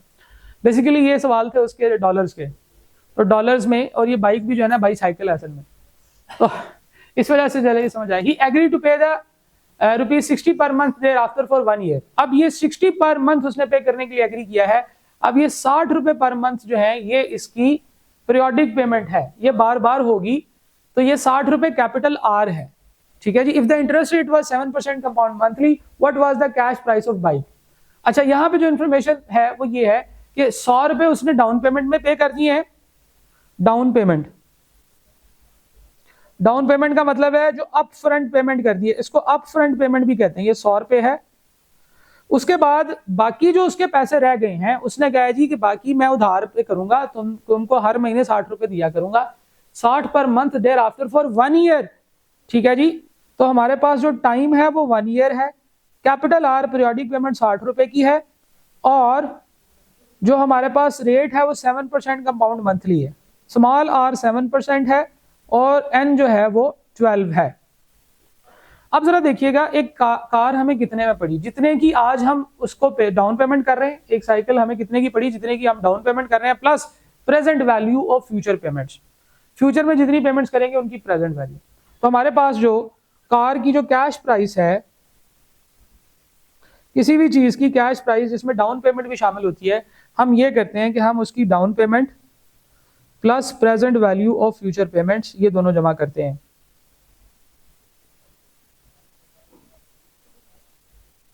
ठीक है जी, down payments plus present value of future payments. Down payment इसकी कितनी है 100। Present value of future payment, present value के फार्मूले से आएगी, एन्युटी का फार्मूला लगेगा। अभी हमें उसने फिर नहीं बताया कि एन्युटी कौन सी है, तो ये एन्युटी ऑर्डिनरी होगी। एन्युटी ऑर्डिनरी का प्रेजेंट वैल्यू का फार्मूला इधर लिख लेते हैं, capital R into 1 minus 1 plus R raise to power minus T over R. तो ये यहाँ पे लिखते हैं। आर यहाँ पे इस वक्त कितना है, पीरियोडिक पेमेंट 60 रुपए की, 1 माइनस 1 प्लस रेट है जी 0.07, और कंपाउंडिंग फ्रीक्वेंसी है 12 की। टाइम है 1 year multiply by 12 divided by 0.07 divided by 12, कितना बना। पहले ये वाला सारा फैक्टर जमा करेंगे, कैलकुलेट करेंगे, फिर उसमें 100 ऐड कर देंगे। 1 के साथ माइनस बिल्कुल आएगा, ये वाला 693 और ऐड करके 793 हो जाएगा, 793.45 ऑप्शन ए। अच्छा, डाउन पेमेंट के जो क्वेश्चंस होते हैं, इसमें अगर वो हमें कैश प्राइस कैलकुलेट करने के लिए कहे, तो हम प्रेजेंट वैल्यू फ्यूचर पेमेंट्स तो लेंगे ही लेंगे, उसके साथ डाउन पेमेंट जो दी है वो भी लिख लेंगे, तो हमारी टोटल कैश प्राइस हो जाएगी। अगर वो कहता है जी एनविटी की बताएं प्रेजेंट वैल्यू कितनी होगी, या कितने पैसे हम उधार कर रहे हैं, तो वो 100 रुपया माइनस करके रिमेनिंग जो है वो 693 रुपये हम उधार कर रहे थे। तो ये वाले सवाल भी आते हैं, ठीक है। तो एनविटी के सिंपल क्वेश्चन जो थे वो तो हमने कोई नहीं देखे, हमने कहा जी वो तो आप कर लेंगे। हम लोगों ने वो वाले क्वेश्चंस देखे हैं जो कि थोड़े चैलेंजिंग होते हैं, जिसमें स्टूडेंट की कंफ्यूजन होती हैं, और वो कंफ्यूजन हम डिटेल से डिस्कस कर रहे हैं साथ साथ। क्या बाजी, आंसर टैली कर लें। 793.45 आ रहा है, ठीक हो गया। अगला सवाल। अच्छा, कुछ इस तरह के सवाल भी होते हैं, एक्यूमुलेशन ऑफ अमाउंट। अच्छा, ये एक्यूमुलेशन ऑफ अमाउंट, ये सिंकिंग फंड जो होते हैं ना, ये कोई ऐसी कोई बहुत बड़ी कोई रॉकेट साइंस नहीं होते। सिंकिंग फंड जो है ना, आप छोटे होते हुए आप पैसे इकट्ठे किया करते थे, गले में डाल देते थे पैसे, और फिर उसके बाद हमेशा ये सोचते रहते थे कि पता नहीं इसमें पैसे बढ़ जाते हैं, ठीक है। थोड़े से पैसे डाल दिए, और फिर उसके बाद में जब उसको तोड़ा तो उसमें से थोड़े पैसे निकले, तो आपको लगता था कि किसी ने पैसे निकाल लिए, वो गले में पैसे किसी ने जमा किए। तो सिंकिंग फंड जो है ये एक गला ही होता है। फर्क सिर्फ इसमें यह है कि सिंकिंग फंड एक बैंक अकाउंट होता है जिसमें आप पैसे जमा कराते चले जाते हैं, और बैंक उस अमाउंट के ऊपर आपको इंटरेस्ट देता चला जाता है। तो होता यह है कि हम लोग एक फ्यूचर की एस्टिमेशन का बात करते हैं कि हमें फ्यूचर पे इस डेट पे हमें कुछ एक्स अमाउंट चाहिए, तो हम लोग उस एक्स अमाउंट को जो हमें फ्यूचर में चाहिए अभी से उसकी तैयारी करना शुरू करते हैं। हम हर साल कुछ पेमेंट जो है वो बैंक में डालते चले जाते हैं, बैंक उन सारी चीजों के ऊपर हमें इंटरेस्ट देता चला जाता है, हर पेमेंट के ऊपर इंटरेस्ट मिलता चला जाता है, और जब वो पेमेंट इस डेट पे पहुंचती है तो हमें जितनी पेमेंट चाहिए होती है वो पूरी हो जाती है। इसको हम सिंकिंग फंड कहते हैं। बेसिकली ये एक डिपॉजिट बैंक अकाउंट होता है जिसमें हम पैसे डालते जाते हैं, हर एक खास टाइम पीरियड के बाद एक खास स्पेसिफिक अमाउंट, उसी रेट के ऊपर हमें बैंक उसके ऊपर इंटरेस्ट भी देता चला जाता है। तो ऐसे में जो हमारी फ्यूचर की रिक्वायरमेंट होती है वो हमारी फ्यूचर वैल्यू होती है, वो प्रेजेंट वैल्यू नहीं होगी। सिंपल बात है ना, हमें फ्यूचर में कुछ पैसे चाहिए, हमें फ्यूचर में कुछ पैसे चाहिए, तो वो हमारी फ्यूचर वैल्यू होगी। हम यहाँ पे एस के फार्मूले लगाएंगे, ठीक है, और एस के फार्मूले लगा के हम फाइंड आउट करेंगे कि हमने पर मंथ कितने पैसे बैंक में जमा कराने हैं, ताकि हमें पता चल जाए कि हमें इतनी पेमेंट चाहिए या इतने पैसे चाहिए, ठीक है जी। तो ये एक्यूमुलेशन ऑफ फंड या सिंकिंग फंड होता है। इसमें पहले ये वाला सवाल करते हैं, accumulation of amount sinking fund. कहता है एक machine cost company 1 million and its effective life is estimated to be 20 years, 20 साल तक चलेगी ये, ठीक है। If the scrap is expected to realise ₹50,000 only, उस वक्त जब हम इसका स्क्रैप बेचेंगे तो हमें 50,000 रुपए मिलेंगे।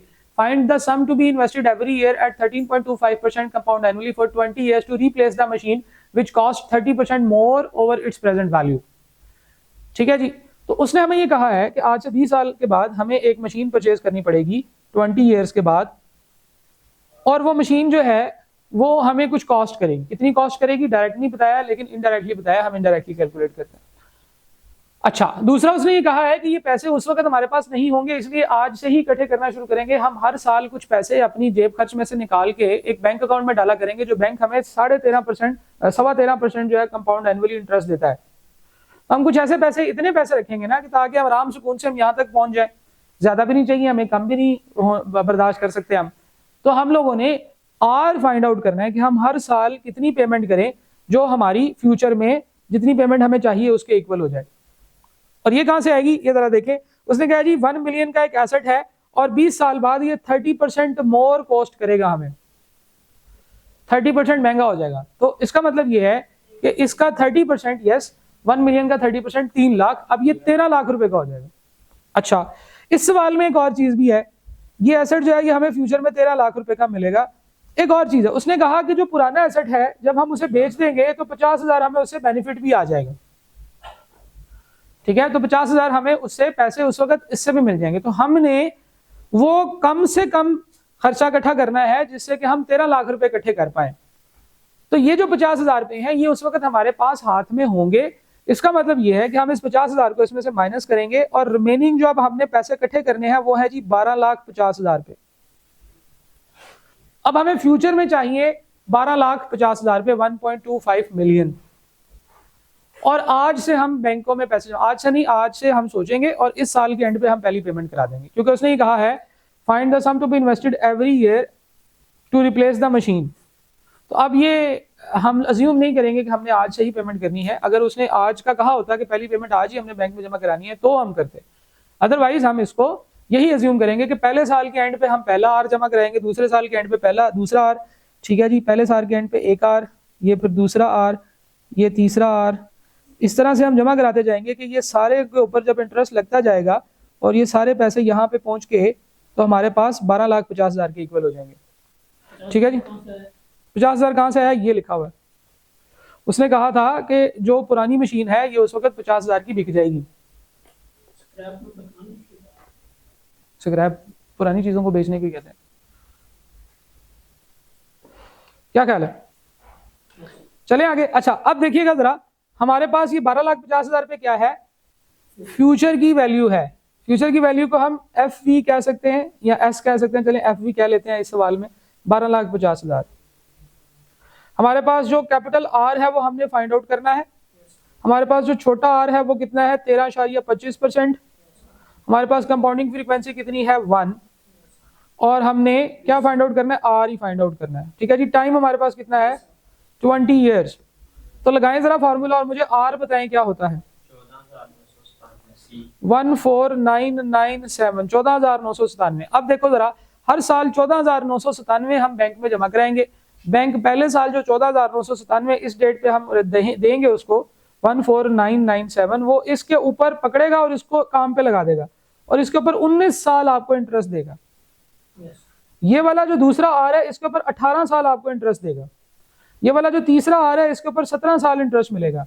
और हर पेमेंट जो आप जितनी पहले करेंगे आपको उसके ऊपर उतना ज्यादा इंटरेस्ट मिलता चला जाएगा। And ultimately this moves up to 1250,000। अब अगर आप गौर से देखें तो 12,50,000 रुपए कमाने के लिए आपने एक्चुअली पेमेंट्स कितनी की है, 14,997 मल्टीप्लाई बाई 20, 3 लाख के आसपास की पेमेंट्स आपने की हैं। 3 लाख में से कितना 60 माइनस करेंगे तो 299 940 इतनी पेमेंट बनती है करो जरा कैलकुलेटर। 299 940 940, चलो वो 97 मैंने लिखा हुआ ना, 299 940, ठीक है। मैंने इसको 15,000 समझ लिया, 15,000 से ये सिर्फ 3 ही कम था ना, तो 15,000 को 20 से मल्टीप्लाई करें तो 3 लाख आता है। मैंने फिर जो कम था 3 उसको 20 से मल्टीप्लाई किया, 60 माइनस कर दिए, ठीक है। तो 299,940 ये टोटल पेमेंट्स थी जो हमने कर दी बैंक में, और बैंक में इकट्ठा कितना हो गया 12,50,000। तो हमने कितना सारा इंटरेस्ट कमा लिया इससे, क्योंकि हम सिंकिंग फंड में जितना ज्यादा टाइम पीरियड होता है इंटरेस्ट की वैल्यू उतनी बढ़ जाती है कंपाउंड इंटरेस्ट के अंदर। तो हम लोग थोड़ा थोड़ा करके जमा करा रहे थे, 20 सालों बाद हमने तकरीबन 10 लाख के आसपास जो है वो अर्निंग कर ली इंटरेस्ट की फॉर्म में, अपनी ओरिजिनल पेमेंट से 5 गुना ज्यादा, 4 गुना ज्यादा, बेसिकली 4 गुना जो है वो तकरीबन 10 लाख के आसपास बनता है, बल्कि 3 लाख हो, 2,99,000 है ना, तो 3-3.25 गुना बनता है। ठीक हो गया जी। तो ये था हमारा accumulation of fund, sinking fund, जिसमें हम पैसे इकट्ठे करते थे, और पैसे इकट्ठे करके हम क्या करते हैं, हमें एक फ्यूचर की वैल्यू चाहिए होती है जो हम फाइंड आउट कर लेते हैं। सेम गोज हियर, ये भी वही सवाल है, बस इसमें फाइंड आउट जो करने के लिए कहा गया है वो कुछ और है। उसने कहा mister Masood deposited ₹500 at the end of each quarter. ये 500 क्या है, R. End of each quarter बता दिया कि ये एनुइटी ऑर्डिनरी का सवाल है। To accumulate a sum of ₹10,000, ये हमारी फ्यूचर वैल्यू है, जितने पैसे हमने इकट्ठे करने थे, जितना अक्यूमुलेट करना है फ्यूचर में, ये हमारी वैल्यू होगी। टू परचेज अ मशीन, 10,000 रुपए इकट्ठे करने थे, एक मशीन परचेज करनी थी, तो हमने 500 रुपए आज से ही जमा करने शुरू किए हैं हर क्वार्टर के एंड पे। If the interest rate is 5% compound quarterly. अच्छा ये भी नोट कर लीजिए कि जो आपकी पेमेंट है, पेमेंट फ्रीक्वेंसी और कंपाउंडिंग फ्रीक्वेंसी सेम होनी चाहिए। पेमेंट फ्रीक्वेंसी और कंपाउंडिंग फ्रीक्वेंसी आपकी सेम होनी चाहिए। अगर किसी सवाल में सेम नहीं है तो हम इक्विवेलेंट रेट वाला फार्मूला लगा के उसको सेम करेंगे। ये नहीं हो सकता कि पेमेंट्स जो है वो आपकी मंथली हो और जो आपका रेट है वो कंपाउंड एनुअली हो।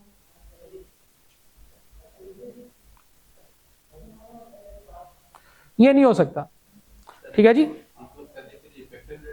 हाँ, फिर हमें रेट को चेंज करना पड़ेगा, इफेक्टिव रेट का फार्मूला लगा के इसको मंथली कंपाउंडिंग में लेके जाना पड़ेगा। यहाँ पे हमारे इफेक्टिव रेट का फार्मूला इस्तेमाल होगा सवाल के अंदर, ठीक है जी। लेकिन इस तरह के सवाल बहुत कम आते हैं, इस तरह के सवाल सोचे नहीं आते, लेकिन इसकी प्रैक्टिस करेंगे। है मेरे पास एक सवाल मैंने सिलेक्ट किया हुआ, उसकी प्रैक्टिस हम कर लेंगे। मिस्टर मसूद ने 500 रुपए at the end of each quarter accumulate करना है 10,000। If the interest rate is 5% compound quarterly, how much quarterly deposit he will have to make. उसने ये नहीं पूछा कितना टाइम लगेगा, क्योंकि अगर वो पूछता कितना टाइम लगेगा तो हम टी फाइंड आउट करते, वो जो पावर में होता है।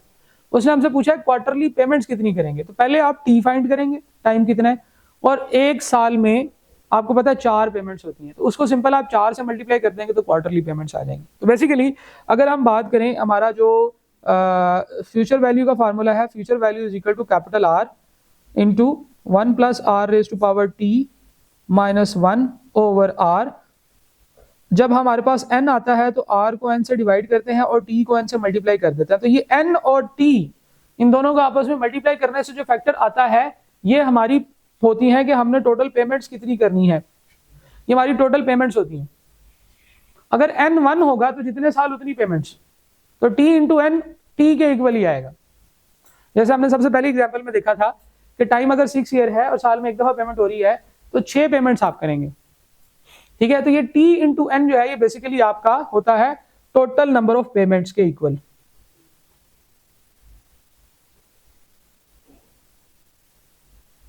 तो या तो आप t इंटू n को इकट्ठा करके फाइंड आउट कर लें, या t निकाल लें कैलकुलेटर पे पुट करके, फिर उसके बाद उसको 4 से मल्टीप्लाई कर दें, तो ये हमारी टोटल पेमेंट्स आ जाएंगी।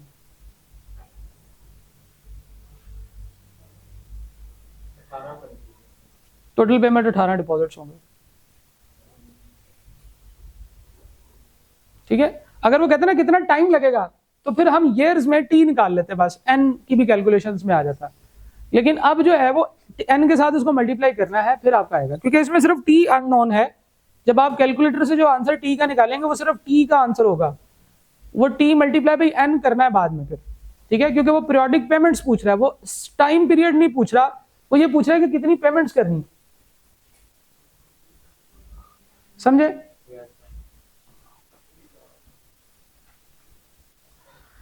परपेचुइटी के कुछ क्वेश्चंस देख लेते हैं। Find the present value of alpha companies share which is expected to yield ₹3.84 every 6 month if the money is worth 6% compound semi annually. अच्छा, नॉर्मली ये एक बड़ा ज़बरदस्त मेथड है, सिंपल आपको यहाँ पे डाल के करा दिया गया है। ये आपका कॉस्ट ऑफ जो शेयर्स होते हैं ना उसको फाइंड आउट करने के लिए डिविडेंड वैल्यूएशन मॉडल होता है, जो आप आगे चल के पढ़ेंगे तो आपको समझ आएगी। बहरहाल इसमें यह है कि हर साल उसमें कितना डिविडेंड मिलता है, 3.84। एक कंपनी का शेयर है, उससे 3.84 हमें मिल रहे हैं। अच्छा, वो कब से मिल रहे हैं? वो आज से मिलना शुरू हो जाएंगे, हर साल के एंड पे मिला करेंगे।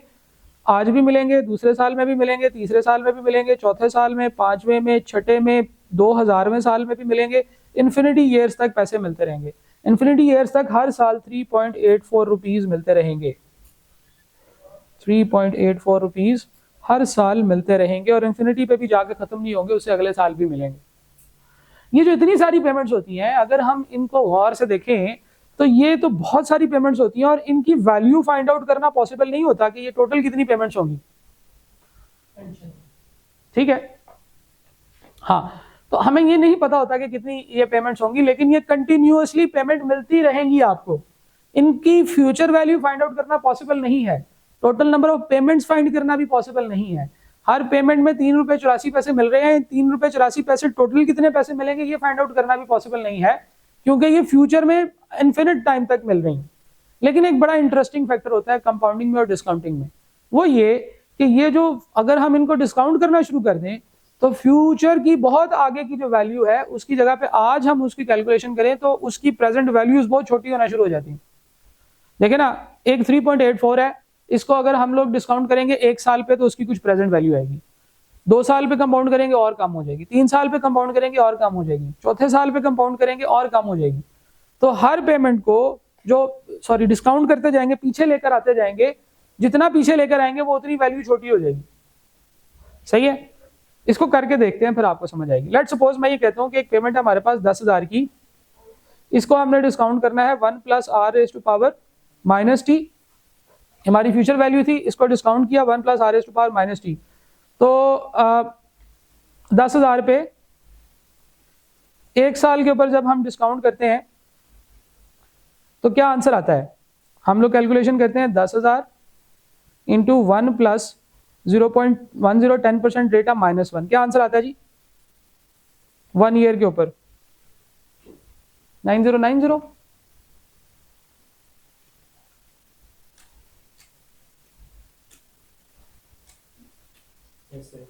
क्या था जी? 9090। 10,000 रुपए को 2 साल पे कंपाउंड करें तो उसकी प्रेजेंट वैल्यू कितनी होगी? 8264। 10,000 रुपए को 3 साल पे डिस्काउंट करें तो इसकी प्रेजेंट वैल्यू कितनी होगी? 7513। अब ये देखो हो क्या रहा है, पहले साल के एंड पे जो पेमेंट मिलनी थी 10,000, दूसरे साल के एंड पे पेमेंट मिलनी थी 10,000, तीसरे साल के एंड पे पेमेंट मिलनी थी 10,000। पहले साल के एंड की जो पेमेंट थी इसकी प्रेजेंट वैल्यू कितनी बनी? वो बनी 9090। दूसरे साल के एंड पे अगर यही 10,000 मिलता तो उसकी प्रेजेंट वैल्यू 8264 बनती। तीसरे साल के एंड पे यही 10,000 मिलता तो आज की तारीख में उसकी प्रेजेंट वैल्यू 7513 होती। तो ये नीचे जा रही है, तो थ्योरेटिकली किसी जगह पे जाके तो इसको बहुत छोटा हो जाना चाहिए, छोटा छोटा छोटा छोटा और छोटा। 10,000 पे आज से 200 साल बाद जो मिलेंगे उसका क्या आंसर होगा भला? 5.2657 multiplied by 10 raise to power -5। 10 raise to power -5 का मतलब पता है क्या होता है? 0.0000। उसके बाद क्या है? 5.26 ये रुपए बनते हैं इतने। तो ये 5.26 raise to power into 10 raise to power -5 जो है ना, इसको इस तरह से लिखा होता है। तो ये देखो जरा कि ये इतना छोटा हो गया। जब ये इतने छोटे हो जाएंगे तो 201वें साल में जो मिलेगी वो इससे भी छोटी हो जाएगी। तो जो जितनी दूर जाता जा रहा है उसकी वैल्यू उतनी कम होती चली जा रही है, प्रेजेंट वैल्यू। तो इसका ये मतलब है कि फ्यूचर की प्रेजेंट वैल्यूज इतनी नेग्लिजिबल हो जाएंगी कि हम उनको इग्नोर कर सकते हैं। ठीक है, तो इसका ये मतलब है कि फ्यूचर की तमाम पेमेंट्स की प्रेजेंट वैल्यू फाइंड आउट करना पॉसिबल है, क्योंकि बाकी एक सर्टेन टाइम के बाद तो आगे जो कुछ भी है वो जीरो हो जाना है। तो हम लोग क्या करते हैं, हम इन्फिनिट पेमेंट्स की प्रेजेंट वैल्यू फाइंड आउट कर सकते हैं, जिसका फॉर्मूला बड़ा ही आसान है, बड़ा आर बटा छोटा आर। ठीक है, कैपिटल आर है पीरियोडिक पेमेंट विच इज 3.84 और स्मॉल आर है आपका 6% और कंपाउंडिंग जो है वो सेमी एनुअल है। तो यहां पे भी वही रूल लगेगा कि जहां पे एन आ जाए वहां से आर को एन पे डिवाइड करते हैं, लेकिन छोटे आर को, बड़े आर को नहीं छेड़ना। ठीक है, 128। तो ये बेसिकली आर डिवाइडेड बाय 2 है। ठीक है जी, तो ये basically 3.84 multiply by 2 divided by 6%। तो आपकी जो प्रेजेंट वैल्यू बन रही है वो कितनी बन रही है जनाब? 128। ठीक है जी, 128। अब इस पेमेंट के अंदर चाहे इन्फिनिट ईयर्स तक की 3.84 की प्रेजेंट वैल्यू सारी जमा करें तो it has been mathematically proved कि वो 128 से बड़ी नहीं होगी। ठीक है, क्योंकि उन सारों को जमा करें उनकी प्रेजेंट वैल्यू को तो 128 के इक्वल बनता है। ठीक है, ना ज्यादा ना कम। अच्छा, एक और ये चीज याद रखना, मैं कहता हूं गौर से सुनना जरा, ये एक बड़ा मजे का टेक्निकल पॉइंट है। Present value of all payments of perpetuity is equal to 128। ऐसी होगी बात। मैं आपको कहता हूं कि present value of first 200,000 payments of perpetuity is equal to 128। तो ये स्टेटमेंट गलत है, क्योंकि ये 2 लाख तक की पेमेंट की बात करें, कैलकुलेट करेंगे 128 ही आएगा, क्योंकि इसके बाद जो कुछ है वो फ्रैक्शनली बिल्कुल खत्म है, हम इग्नोर कर सकते हैं, लेकिन इंटरेस्टिंगली वो बिल्कुल जीरो नहीं है। तो ये हम कह सकते हैं कि ये अप्रोक्सीमेटली इक्वल है। ठीक है, मद्दा लगाते हैं जब अप्रोक्सीमेटली, कर्वी इक्वालिटी का साइन लगाते हैं, क्योंकि ये इक्वल ही है, लेकिन theoretically this is not exactly 128, ये 128 से कुछ कम होगा। ठीक है, ये वही बात है जैसे वो कहते हैं कि अगर आपके पास एक रोटी है, आप आधी रोटी रोजाना खा लें और आधी रख लें, अगले दिन फिर उस आधी रोटी में से आधी खा लें और आधी रोजाना रख लें, तो आपकी वो रोटी कभी खत्म नहीं होगी। ठीक है, अब आप तो ये सोच रहे हैं कि सर मैं तो एक दिन में ही खत्म कर लूंगा, ये तो बल्कि एक टाइम की बात है, लेकिन अगर हम मैथमेटिकली देखें तो every time whatever you consume that is equal to whatever you save for next year. और जो आप नेक्स्ट डे, तो नेक्स्ट डे के लिए जो आप सेव कर रहे हैं वो फिर कुछ ना कुछ है, और फिर वो आपने सारा खत्म नहीं करना, उसमें से आधा रखना है और आधा यूज कर लेना है। तो जब आप आधा रख रहे हैं हर दफा, तो वो खत्म कैसे हो सकता है? क्या ख्याल है? तो मैथमेटिकली तो वो बात ठीक नहीं है कि हम वो खत्म कर देंगे, लेकिन ये है कि ये परपेचुटी के केस में इन्फिनिट पेमेंट्स जो होती हैं उन सारों को जमा करने से 128 आंसर आता है, ना कि कोई खास टर्म्स। ठीक है जी, तो ये एक समझ लें कि मैंने आपको वैसे ही थोड़ा सा अम्यूज करने के लिए ये बात बताई है, इसका पेपर से कोई ताल्लुक नहीं। ये आपने वैसे ही एक मैथमेटिकल प्रॉपर्टी है जिसको हमने डिस्कस किया।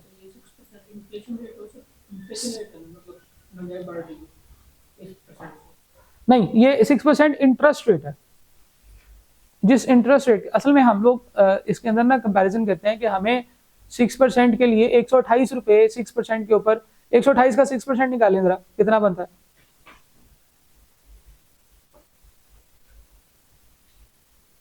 7.6। ठीक है, डिवाइडेड बाय 2 3.84, यानी कि अगर हम बैंक में 128 रुपए इन्वेस्ट करें तो हमें 6% के हिसाब से इसके ऊपर जो है ना वो इंटरेस्ट मिलता है, तो फिर हम 3.84 के ऊपर पहुंचते हैं। तो हम बेसिकली कंपैरिजन ये कर रहे हैं कि 3.84 का इंटरेस्ट हासिल करने के लिए हमें कितने पैसे चाहिए जो कि हमें बैंक से मिल रहे हैं। तो बैंक की वर्थ भी उतनी होगी ना जितना हमें बैंक से, जो कंपनी है उसकी वर्थ भी उतनी ही होगी जितना हमें बैंक से प्रॉफिट मिल रहा है। ठीक है, तो ये इसको इस एंगल से देखें, ये इन्फ्लेशन नहीं है, ये बैंक का इंटरेस्ट रेट है, ये याद कर लें। ये 6% है, this is not your inflation, this is basically your interest rate. अगला सवाल, a firm wants to establish a library maintenance fund for a university, the firm would provide rupees 25,000 every 6 month, 25,000 हर 6 महीने बाद, ये बार बार पेमेंट होगी, 25,000 capital R होगा और हर 6 महीने बाद पेमेंट होगी। अब यहाँ से ये पता चल रहा है कि इंटरेस्ट रेट भी हमारा सेमी एनुअल कंपाउंडिंग वाला ही होना चाहिए। The fund yields a 10% annual rate of interest compounded semi annually, आ गया, यही होना चाहिए था, 10% semi annual. What is the initial deposit required to establish a perpetual stream of payment from the interest every 6 months after making the first payment from the principal? ठीक है जी, bank में हम इतने पैसे जमा करा दें कि जब भी कभी हमें उसका इंटरेस्ट 6 महीने बाद 25,000 बन जाए, वो हम निकालें और वो मेंटेनेंस फंड वालों को दे दें, लाइब्रेरी वालों को दे दें, काम चलता रहे। तो हमने कितने पैसे इन्वेस्ट करने हैं? अब देखें इसने what initial deposit required to establish a perpetual stream of payment for interest every 6 month after making the first payment from the principal, यानी कि पहली पेमेंट आपने आज करनी है। तो ये यहां से पता चला कि ये परपेचुटी ड्यू है, ऑर्डिनरी परपेचुटी नहीं है, परपेचुटी ड्यू है। तो परपेचुटी ड्यू की प्रेजेंट वैल्यू का फॉर्मूला होता है present value perpetuity due is capital R plus capital R divided by R। और इस केस में क्या है, R ओवर N होगा, N है, हाँ सेमी एनुअल कंपाउंडिंग है, ठीक है जी। तो capital R 25,000 plus 25,000, rate of interest जो है वो आपका कितना है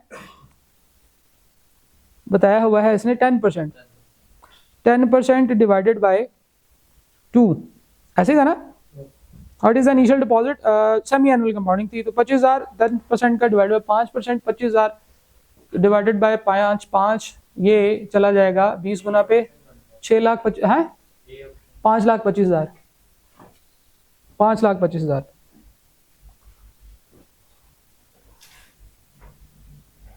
ठीक है जी।